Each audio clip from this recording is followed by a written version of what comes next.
start. Fill in the blanks. If I can travel 264 kilometers in 12 hours, then how long can I travel in 21 hours? See here, 12 hours, 264 kilometers. So 21 hours, I'll travel more distance. So it is direct proportion, right? See here, we have discussed direct and indirect proportion earlier also in the videos, but I'll again discuss. See here, indirect variation, if one number increases, other also increases. In inverse proportion, if one number increases, the other decreases.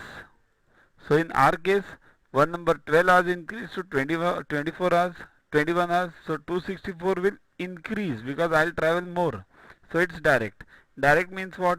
Bottom top upon top. So bottom is 21 into top is 264 upon top means 12.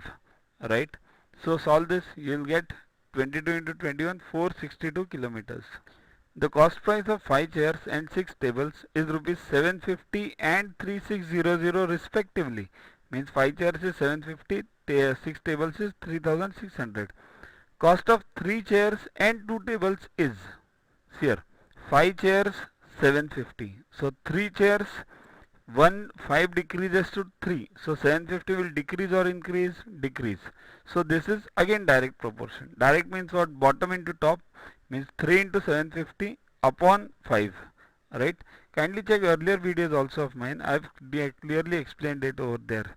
So 750 into 3 upon 5. You get 450. And 2 tables is here again.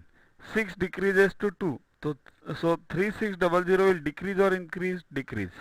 So both the numbers decrease. So it is direct proportion. 3600 upon 6 into 2 means bottom into top means 2 into 3600 upon top upon 6. So you get 1200. That is the answer required. So both the answers we got it.